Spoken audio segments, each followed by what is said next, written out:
the Oriskany that I served on, she's now a new sunk off Pensacola, Florida. The last carrier I served on is the Nimitz, which is the last active duty carrier, and it's going to be retired later this year. But anyway, it's a real pleasure to be here. We used to have our Midway docent recognition dinner over here, and I really enjoyed it. For some reason, they moved it back to the flight deck on Midway, which is not near as well. And I've told my bosses we need to come back over here, but they don't listen to me anyway. But it is a pleasure to be here. We have about 450 docents over on Midway. About half of them are actually active. About half of those actually do something, but that is until you have something free. Like once you have free dinner, or the docent mixer with free shrimp, well, all of a sudden they come out of the woodworks. You can probably relate to that. But anyway, the Battle of Leyte Gulf was the last great fleet operation of World War II. It involved some 282 ships. Now these are just the ships that were involved in the battle. Does not include those amphibious ships involved in the landings. If you added those in, it'd be somewhere in the 600 ship range. 200,000 sailors, over 100,000 miles, and some of the most biggest and powerful ships went to the bottom of the ocean, and thousands of men, and the exact number is unknown.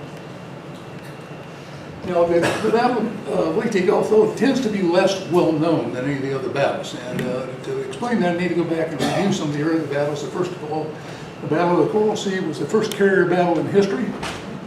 It was considered a tactical victory for the Japanese because the U.S. lost more tonnage some. But it was considered a strategic victory for the U.S. because Japan did not achieve their objective of taking Port Moresby in New Guinea. Had they done that, they would have isolated Australia and maybe left her open for possible invasion. And the Aussies still remember the battle. They have a Coral Sea celebration every year, and they know how to celebrate down in Aussie. Next came the Battle of Midway. Besides the U.S. victory, of course, four Japanese carriers went to the bottom. And from now on, Japan would never be on the offense. They would be on the defense, and the U.S. would determine when and where battles would be fought. Then we get the major battles for Guadalcanal. This was considered started on a shoestring. Now, all the Allies had agreed that it would be Europe first. We need to defeat Germany first. Admiral King, the chief in operations, though, wanted to maintain some offensive capability in the Pacific, and he was given that opportunity when the D-Day landings were delayed, and he was able to start something down in Guadalcanal. Now, it's well documented the horrendous conditions under which the Marines lived on Guadalcanal, and nightly bombings by airplanes and ships, and the battle which they fought. But what is less well known is that for every Marine lost on Guadalcanal, over 3 sailors were lost in the waters off of Guadalcanal, what became Iron Bottom Sound for the 48 ships sunk there. Then came the final carrier battles. By this time, you can see the number of carriers. Our industrial base had kicked in, and the Japanese were having trouble. But this was, officially the Battle of the Philippine Sea, better known as the Marianas Turkey Shield. Some 400 aircraft, over 300 Japanese went down. So it was a decisive U.S. victory. So why is Leyte Gulf less known? Well, it's because of these others. By this time, the U.S. Public, they were used to us winning. They expected us to win, and so there weren't the headlines that there had been. But what if the Japanese had been successful? What might have been the outcome? Well, it wouldn't have changed the end of the war. They were going to lose, but it might have delighted us by several months. But the biggest thing was political. Roosevelt was in running for his 4th term. The balloting would begin in about 2 weeks, and if we had lost, obviously his opponents would have seized on that, and some historians suggest that it might have had he'd have to back off his demand for unconditional surrender and settle for a negotiated peace. Now there are 2 options before the Battle of Leyte given. Admiral King, the chief of naval operations, he was well known for his temper. His daughter described him as the most even-tempered guy she had ever known. He was always in a rage. But his option was purely military. He wanted to bypass the Philippines and go to Formosa. At that time, we still assumed that we were going to have to invade Japan, and he thought with Formosa we'd have bases to start the bombing of Japan. We could also stabilize the situation in China and have bases there too. Now, General MacArthur had 2 sides to his, and MacArthur's first was military, that by taking the Philippines we would shut off their supply of oil. And that was a real problem for the Japanese. In fact, at this time, our submarines had been so successful that they had to move a lot of their fleet down in the Singapore and the Borneo area to have access to oil. That was fine, except then they didn't have ammunition, which had to come from Japan, so it was a little. They did keep all their carriers up in their primary anchorage in the inland sea in southern Japan. Now, the other side of MacArthur's argument was moral. He said we had that the Philippine people had forgiven us when we had to surrender there, but they continued with their guerrillas to take a toll on the Japanese. But he said even if we tried and failed, they would forgive us, but if we bypassed them, they would never forgive us, and it would send a really bad signal throughout all of Asia. Now, Admiral Roosevelt came out to Pearl Harbor. He summoned MacArthur there. MacArthur didn't want to come. He thought it was a photo op for Roosevelt's re-election, which may have had some truth to it. But anyway, Admiral Nimitz presented Admiral King's option. MacArthur presented his option with that moral obligation. He also added that there were a lot of POWs being held in the Philippines, including quite a number of nurses in Manila, and we had an obligation to rescue them. So MacArthur's, his carried the day. Now, Japanese naval forces, and they divided north, south, and so forth. I'll just talk about the leaders there. Ozawa, it looks like he had quite a few carriers up there, but only one of them, the Zuikaku, was a large carrier. She was the last one that attacked Pearl Harbor. The others, these small light carriers, and these battleships were called hermaphrodites because they were so hard up for carriers after the Battle of Midway that they took the turrets off some of these old ships and put on a flight deck.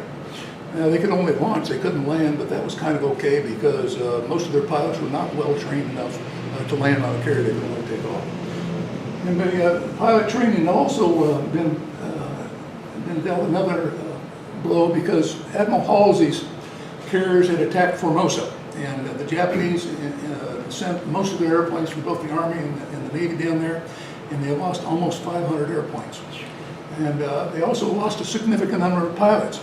Now, the Japanese planes were designed for performance, and pilot survivability was never a consideration in the design of this. And the other thing that Halsey did, he had come across some information from the guerrillas in Leyte that it was not nearly as heavily defended as the intelligence estimated it had been. And so he recommended that it be moved up from 2 months from December to October. And that gave Ozawa even less time to train his pilots. So this was really a decoy force. Ozawa figured he was not going to come back. The plan was for him to be located and lure Halsey's carriers to the north out of the battle. Now, the center force down there, Admiral Kurita, and this was actually their major force that they hoped to get into Leyte Gulf with. You can see the two battleships. Two of them were the largest, most powerful in the world, number of cruisers.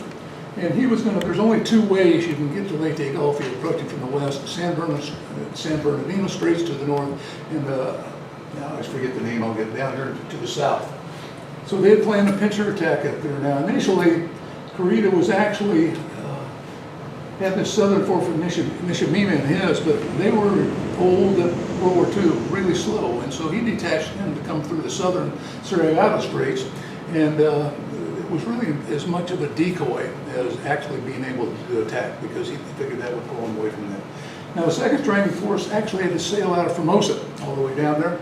Now, Nishimura and Shima did not get along. They had been rivals for years. They didn't like each other. They didn't talk to each other. And Nishimura, he had earned his Admiral stars for sea duty. He had a lot of sea duty time. Shima did not have near as much. He was more of a shore duty sailor.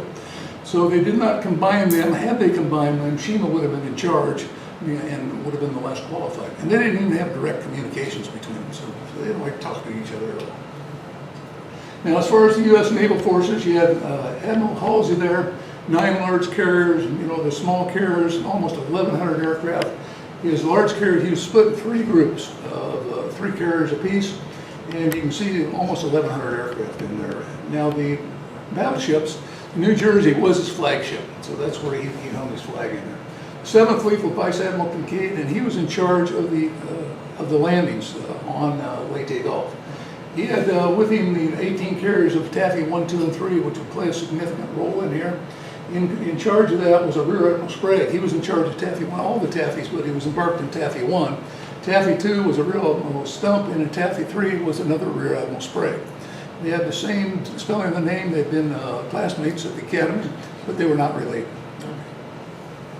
And of course, you can see the number of all the other there. Now, Admiral Ollendorf is going to play a major factor in this. Now, The Japanese named it Show for Operation Victory. So it was a bonsai type of suicide charge. They were going to do it or die trying. And it was this pincer attack. Now that requires, precise timing and communication, something that would be a problem. And the Army was not at all in favor of this. So, and the Army and the Navy were finally talking to each other. They hadn't done that the whole war. They didn't like each other. So in this case, the Army said, well, if you send your fleet in there and it's sunk, then it'll leave the home islands unprotected. But Admiral Toyota, the chief of the Japanese Navy, said, please give the combined fleet the chance to bloom as the flowers of death. Now, as you might guess, this wasn't really popular with the Japanese sailors that were going to have to do this. In fact, they asked some pertinent questions like, why isn't Admiral Toyota, the head of our Navy, who is, whose plan this was, down here leading the charge? Instead, he was safely tucked away in his command bunker in Yokohama. And also, the Japanese samurai warrior code said that warriors attack other warships. They don't waste their time doing things like protecting convoys and supply ships, which is one of the reasons that our submarines had a heyday with theirs. Now, the communications were a problem for both. As I mentioned, the Japanese, they had unreliable equipment, but for both, it was overloaded of the communication circuits. They were so badly overloaded, and the U.S. especially, and so those that had lower priority messages would up their priorities on it until everything was top priority. And that would result in the really critical messages being delayed sometimes 2 or 3 hours, and they would sometimes come in out of sequence, so a lot of communication there. And also there's no direct communication between the two fleets. Admiral or General MacArthur would not allow direct communications. He didn't trust the Navy. He had to have it routed through his communication facility, and this would slow things down considerably. Now MacArthur was a brilliant man, but it was said of him that the only thing bigger than his IQ was his ego. There are actually 4 separate naval major engagements in the Battle of Leyte Gulf. None of them were actually in Leyte Gulf. So why do we call it the Battle of Leyte Gulf? Well, because General MacArthur called it Leyte Gulf. That's what MacArthur wanted, he usually got. So the troops began landing on 20 October in 44, and this is when they're most vulnerable. This is when the Japanese would like to have struck. So as you can see, the ships are all grounded, so they're stationary targets, are not mobile. You've got all the troops bunched up ashore, and of course all the supplies are stacked there on the deck. So this is when they would have liked to have tried. And this is also when MacArthur wades ashore. And somehow there just happened to be a microphone set up there, which he grabbed and said, people of the Philippines, I have returned. Yes. And this, he'd made the promise 2.5 years, I shall return. Now, if you notice MacArthur, it's always I, it's always the first person. Beside him, behind him there in the helmet is the president of the Philippines. But apparently he wasn't worthy of being mentioned. MacArthur never liked to share the same limelight. Now, Kurita's center force started out way down south, and he was coming. Anyway, this narrow little island up there is Palawan Island, and it looks like you actually have a pretty wide area there to come through, but that's not the case, because on the other left there is called dangerous ground. It's uncharted, it's rocks and shoals, and it says mariners beware. So they actually had a fairly narrow passageway through there. Now, sitting at the fourth end of that island were 2 submarines, the Darter and the Dance. And it was a dark, overcast night, but they picked the Japanese up on their radars. So the Darter set just to the left side of the Japanese columns, just north of the island, Palawan Island there. And the Darter was further north on the other side. So when the cruisers first came into range of the Darter, she fired all 6 forward tubes, and then turned around and fired 4 at the second cruiser. 4 of those at the first cruiser hit her, and Admiral Kurita, that was his command ship. And he quickly realized what they're in, and he told the captain, it's time to go. He took off his shoes and jumped over the side. And by his own admission, he was the first to abandon ship. Now, the second cruiser took several hits from the Darter, and she would have to retire, and they would send 2 destroyers with her to go down. And then the Japanese turned to the right to get away from the Darter, and they ran right into the Dance. So the Dance fired at the next cruiser and put her down. So before she even got into some San Bernardino Straits, she was down. 2 cruisers sunk, 1 damaged, and 2 destroyers headed back with her. Now Halsey was on the other side, and Halsey initially thought that the Japanese would not really defend against Leyte Gulf. However, shortly realized that was not true with the reports from the two submarines. Sent out some scout planes. They located Korea's force, launched their carriers against them. They heavily damaged one cruiser, and they sent one of the largest warships in the world, Musashi, to the bottom. And about 4:15 in the afternoon, then, or a little earlier than that, Korea decided he had enough for a while. He turned around, withdrew from the area, sent a message back to his bosses that they were temporarily withdrawing to try to regroup and get out from under there. Now, the Japanese had also had Lend-Lease planned planes, both Navy and Army, to attack the U.S. fleet. Now, they had been promised, Korea had been promised some air cover, but because there were few airplanes, that never materialized, really. Those in charge of the airplanes thought they'd be better used attacking Halsey's carrier. So in this battle, Commander David McCampbell downed 9 airplanes in one sortie, and probably a couple more, so he was the Navy's largest. He would get the Medal of Honor for that. So this is the two largest battleships in the world. The Yamato was the first. It was the Yamato class, and the Musashi. The Japanese had concluded prior to building these two battleships that the U.S. would not build a battleship bigger that can pass through the Panama Canal. A ship that size mounts 16-inch guns. They can launch a 2,500 pound projectile about 26 miles. The Yamato, they were designed with 18-inch guns. You can launch, a 3,300 pound projectile even further. But they were so heavily armored, they were too slow to keep up with the carriers, and they burned so much oil that they spent most of the work, their anchorages. And actually, the Battle of Leyte Gulf was the first time they would fire their guns in anchor. Now, I mentioned too, the Japanese had attacked one of their airplanes, snuck through in some clouds, jumped out, dropped one 550-pound bomb right in the center of the flight deck of the Princeton. Now, the CEO of the Princeton looked down, he saw this small round hole and said, well, that's not a problem, we'll just cover it up and we'll be good to go. Unfortunately, that bomb went down just below the hangar deck, detonated there, set a bunch of planes on fire that were fueled and armed, and then the magazines exploded. Now, the cruiser Birmingham, tied up alongside, she was trying to help fight the fires, taking off some of the survivors from Princeton, when a magazine with 100 bombs in it blew. It spelled the end of the Princeton, and actually significant damage to the Birmingham, and she would actually have more casualties than did the Princeton. Now I have here, and this was written by the executive officer of the Princeton. I really have no words at my command that can adequately describe the veritable splendor and the conduct of all hands, wounded and unwounded. Men with legs off, arms off, with gaping wounds in their sides, with tops of their heads furrowed by fragments, would insist, I'm all right, take care of Joe over there. Or don't waste morphine on me, Commander, just hit me over the head. Terrible as the instruction was, it was a sense of supreme gratification to know the heights of courage and forgetfulness of self to which one's shipmates can rise. And this is only one example. On all the other ships that were damaged, the same sort of thing would happen. It would be a sailor, heavily wounded, would say, hey, don't worry about me, take care of my shipmate, take care of my buddy. Now coming through is Korea about 4:15 in the afternoon, turned back around and headed toward the Straits. Halsey was convinced that he'd done so much damage to him that there was he was no longer a threat to Leyte Gulf. Now he based that on his pilot's observations, and pilots are just totally unreliable. What they're usually doing, they're reporting what they thought they saw. A quick look over the shoulder as they're escaping under fire. But as Korea does come up the way a scout plane notices that they're headed back to San Bernardino Straits, and that the navigation lights controlled by the Japanese are turned on.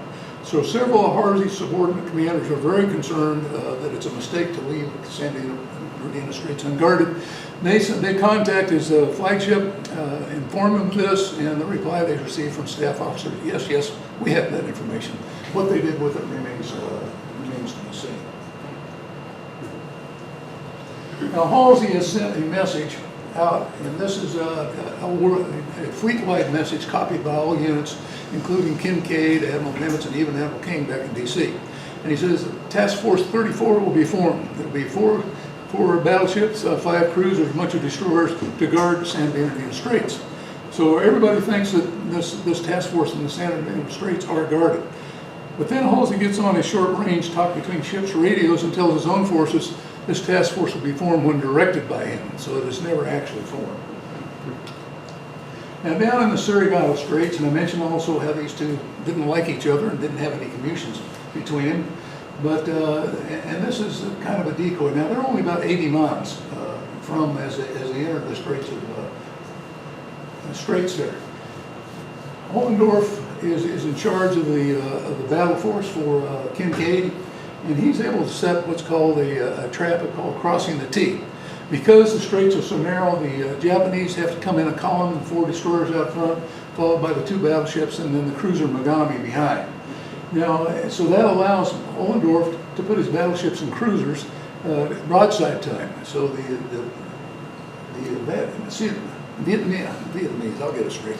Japanese carriers can only bring their 4 turrets or 4 guns to bear. Ollendorf's force can bring all of their guns to bear. So not only are the Japanese badly outnumbered, they're totally outgunned. Ollendorf also has some 39 PT boats. Now PT boats are fast, but they're very small.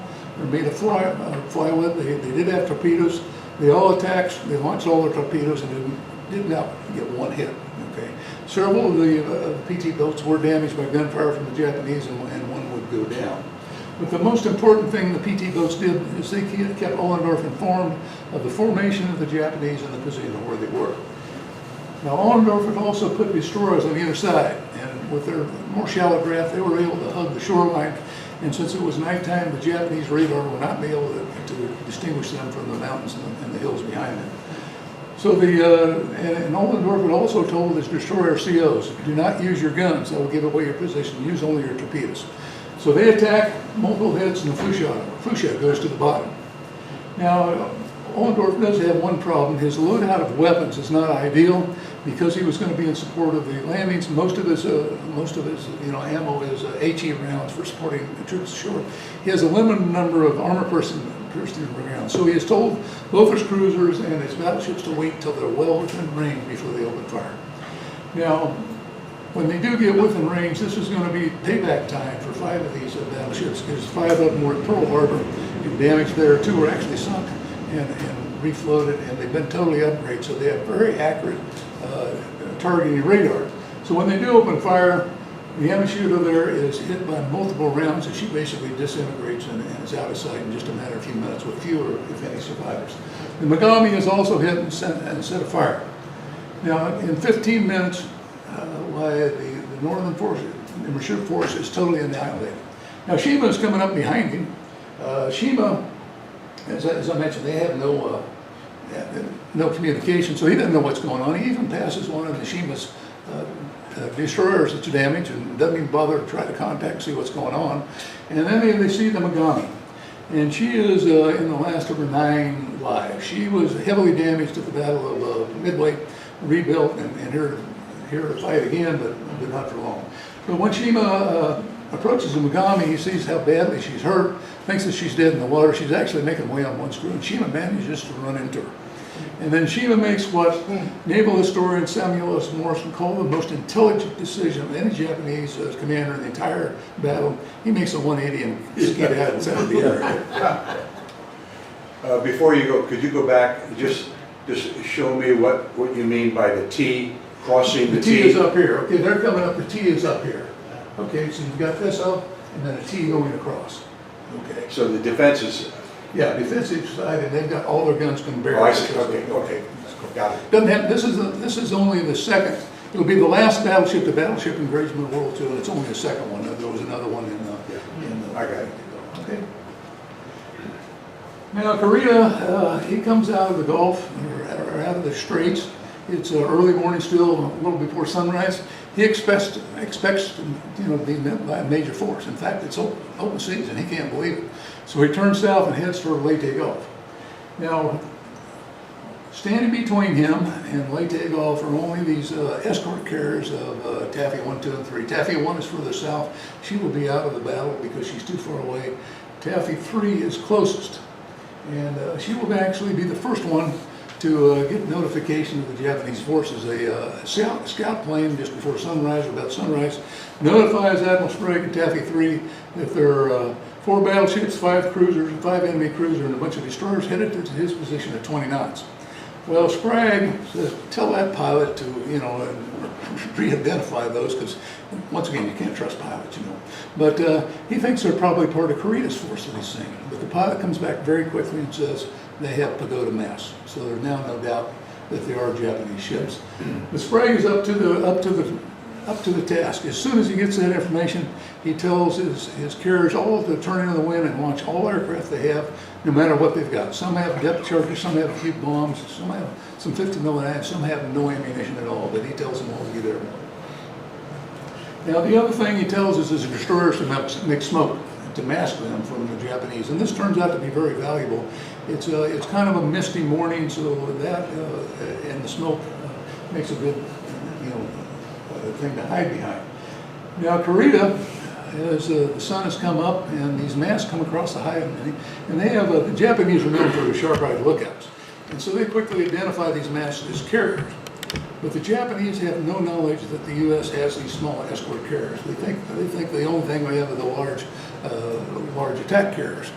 Now that's understandable. They misidentified those. What's less understandable for these lookouts is all the destroyers and destroyer escorts they identify as cruisers. So Narita thinks that he's facing a much larger force, a much more potent force than he actually is. Now as he comes out and gets them inside, he orders what's called a general attack, which basically means every ship do your own thing, proceed independently. And this will prove to be a major mistake because it leads to a disorganized, strung out approach piecemeal. Had he kept them together in an organized battle fashion, he would have been a lot better off.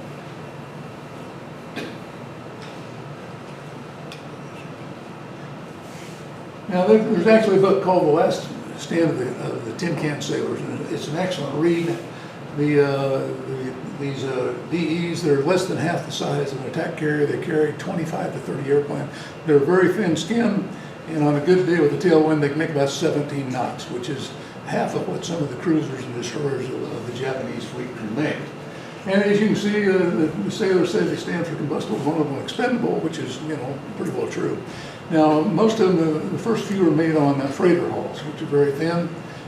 And then Kaiser actually comes out and makes a prototype for them, produces much of the rest of them, which the sailors on those will call Kaiser coffins. Now, Korea, when he does get the U.S. forces, the way he considers this a heaven-sent opportunity, because the Japanese warrior code says you attack other warships, you don't attack, things like amphib ships and supply ships in there. Now, Admiral Sprague, he is on Taffy 3. He's ordering his destroyers to attack the Japanese fleet. The first one is the destroyer Johnson. Her commanding officer is a Commander Evans. He's 3/4 American Indian. And he said at the commissioning of the Johnson, he told his crew, if any of you don't want to go in harm's way, get off the ship. And none of them did. He had also been a crewman on a destroyer in the early Battle of Japanese where they had to retreat. He added to his crew, I will never again retreat. And he proved true to his word. So he was the first one to attack, doing what they call chasing salvos. As he went up to zigzag, as a shell misses, you steer toward that salvo thinking the enemy will correct when the salvo will miss you again. And he does get within range. He fires a spread of torpedoes, actually takes a large chunk out of the lead cruiser, which it will have to drop out of action. And it creates some more confusion for the Japanese because the commander of their cruiser is on that ship and he'll have to transfer flagships. Behind Johnson come the Hoyle and another destroyer and a destroyer escort. Their escort is steaming toward the Japanese. Johnston has turned around, and she has been heavily damaged by her bridge has been totally wiped out. Commander Evans actually has his uniform shirt blown off, and he has 2 fingers cut, which he quickly wraps a rag around him, and he tells the medical personnel, don't bother me right now. And he has lost steering control, so he's back on the back of the ship, the fantail, and he's yelling down through an open hatch, steering directions to the sailors that are manually turning the rudder. So as the Hoyle and the others pass him, he orders left full rudder, and he's going to fall in behind him. The only thing he has left firing is a little 5-inch gun. Now Hoyle also manages to get within range. She fires her spread of torpedoes and hits one other cruiser, but the most important thing that happens, 2 of them hit toward the super battleship Yamato. And when their lookouts spy them, why the Yamato makes a hard 180 turn running away from them, And she will have to stay for probably about 10 minutes, although Admiral Carita said it seemed like an hour, because the destroyer, torpedoes are on either side, they're running it basically the same way. So he has to wait until the torpedoes run out of steam before he can turn back into flight, which saves precious minutes for the U.S. Now, in the meantime, Sprague has made good use of the smoke. He's also went into a rain squall for about 20 minutes, was sealed in, because the Japanese radars were not all that accurate. They needed visual, visual to be that good. They will, when the Hoyle, after the Hoyle fires her torpedo, she turns broadside and she'll pay the price. She's hit by multiple rounds from both the battleships and the cruisers. She will survive for some time, but she will go down before too long. Also, the destroyer escort Roberts is hit by 14-inch gunfire, and she being small, she will also head to the deep. Now, the destroyer escort, they have been heavily damaged, and most of them, even the Fanshawe Bay, which is Sprague's flagship, they've been hit. In some cases, the arm-piercing rounds proved to be a help to them, because with the thin skin, in some cases, they just go in one side right out the other side, and they never detonate. But they do have a delayed fuse on some of their battleship 14-inch guns. The idea, and it works, they'll hit the water. They will actually have a delay go underneath the ships and then detonate underneath the hull. So in several cases, this lifted some of these little destroyer escorts out of the water in the back end, and of course caused major damage, which most of them were able to contain through excellent damage control. But it looks like the Gamber Bay is about in her last stages. She is heavily under attack. She is now, in all these destroyer escorts, having the way of offensive on the ship. There's one 5-inch gun that's clear on the back on the fantail. But they're finally able to fire, and they actually hit a few cruisers and do some damage. In the meanwhile, all the airplanes from both Taffy 3 and Taffy 2 have attacked. They attacked with whatever they have. Some just have depth charges, because their real job was for ASW patrol and for support for the ships ashore. They do some fairly serious damage. Those with their machine guns, they make strafing runs, and when they run out of ammo, they make dummy runs. And the torpedo airplanes, they don't have a torpedo in some cases, so they'll just open their bomb bay doors and make dummy runs, making the Japanese think, in fact, they're under attack. So this proves quite effective for it. But it looks like the end is coming for the Gamber Bay. She's been heavily hit by gunfire. The Johnson, by this time, has come back into play, and Commander Evans issues one of the most forceful orders of the entire battle. He tells his gunnery officer, fire on that cruiser and pull her attention away from the Gamber Bay onto me. But it's actually a little much too late. The Gamber Bay finally goes down. She will be the only U.S. carrier to ever be sunk by naval gunfire. And the Johnson also is in her final throes, and Evans finally orders abandon ship. The sailors in the water watch a cruiser that slowly approaches, and with apprehension they expect to be machine gun in the water, but actually some of the Japanese sailors throw some little packets of fluid. And then the survivors are watching in amazement as a Japanese officer on the bridge stands at attention and salutes as the Johnson takes her final plunge.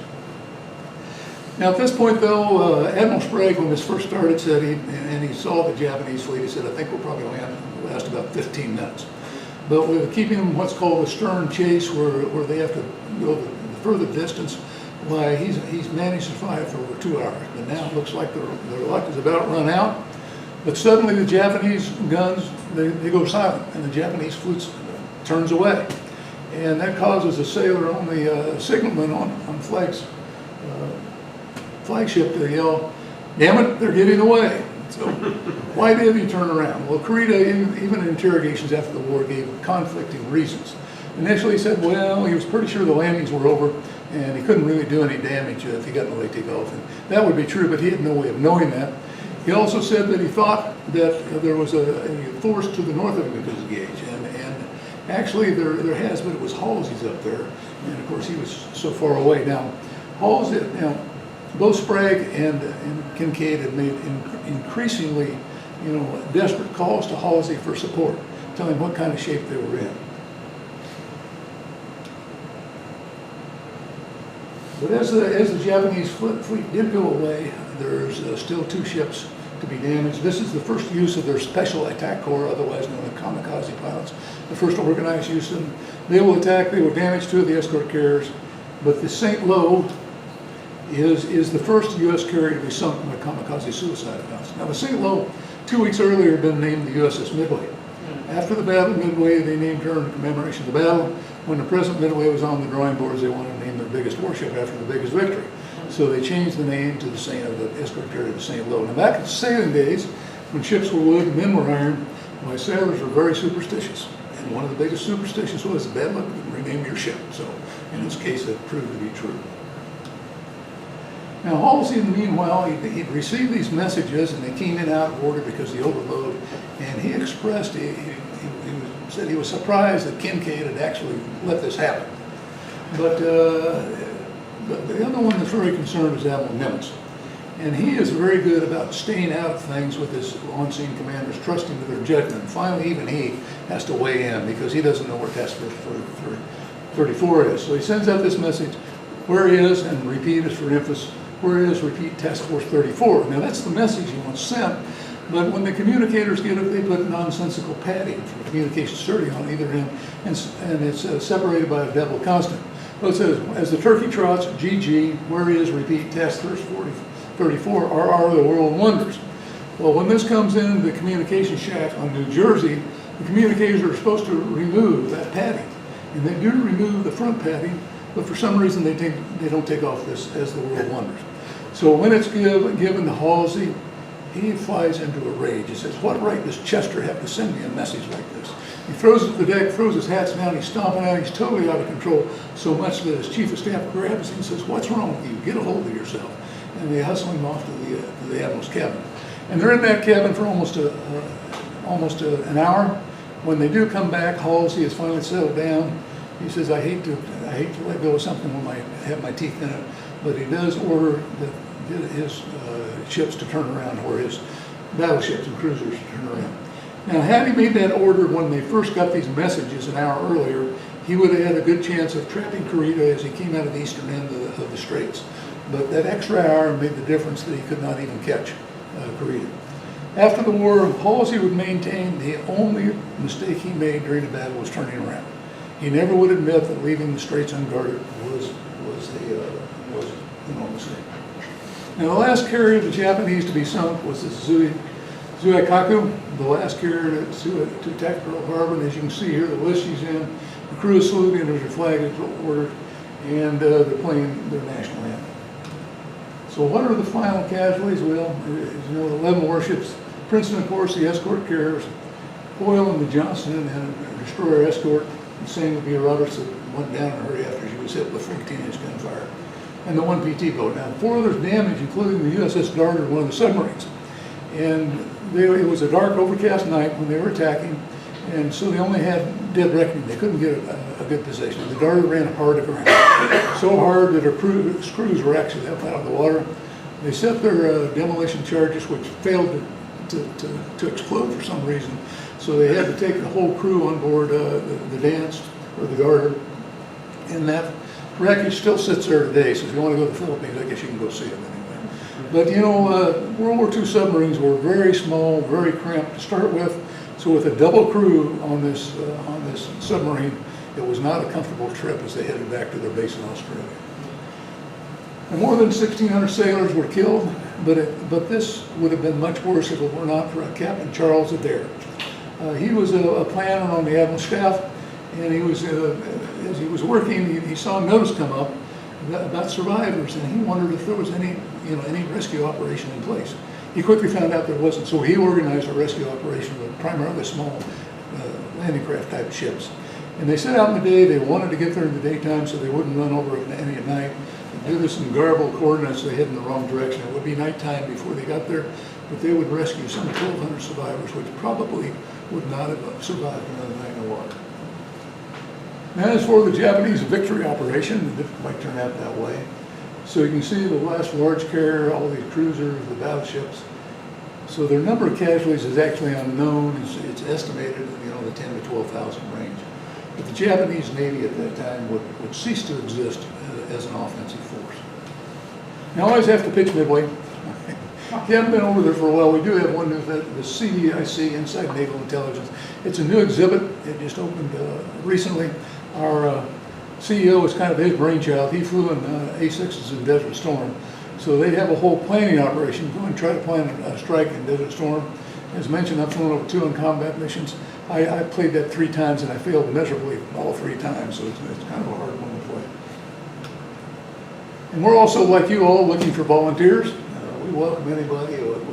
We tell them too that military experience is not required. Actually, civilians have a definite advantage. They still speak civilian, you know. Not like us, they don't have very many. There is a poem that goes with the battle. It's called In the Watery Depths. If I can remember it now.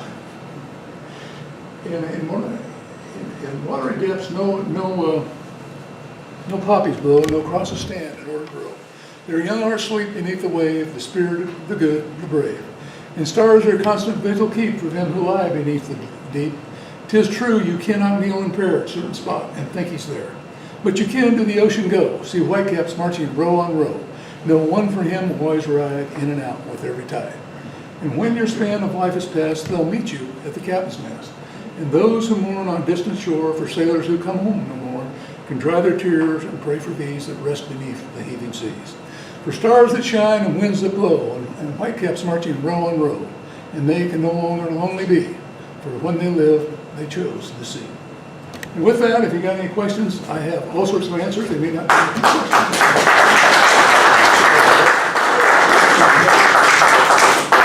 Yes, sir. Yeah, you know, we have a really nice, have you seen the model of you have the Gambier Bay? I remember you told me about that, yes. Okay, so you got And then, yeah, that's Thinking the of only way the down. San Juan. I wouldn't want to have been on one of those. Anybody else? Well, thank Did you you for guys coming. survive the ramming attack yesterday? Pardon? Did you survive the ramming attack yesterday? Yeah, that's pretty amazing. They just painted that side of the ship too. Yeah. So our chief engineer, and we had a while back, we had a sailboat come in and it hit the horns that stick out in front of the Battle of knocked out, demasted itself. And a friend of mine happened to be the one that had rented out the sailboat. And so I said, well, what the guy said? He said, well, I was trying to get a real close look. Well, he obviously got a real close look. And then they tried to blame Midway and tried to sue Midway for the damage to the sailboat. I don't think Midway's moved much. For being part of that. Anything else? Yes, sir. Thanks, Rick. The center force was the main force. Why did it include any carriers? Were they just planning on relying on? Well, they did, the carriers, they had no pilots, okay? Basically, the pilots, they had not had time to train them. At best, they could take off. They couldn't land. So they were gonna be the decoy force up there, which they were successful. And that's one thing I didn't mention. When Halsey did give that, notification, they finally found out, well, he headed north. And, he actually was out in front with his battleship.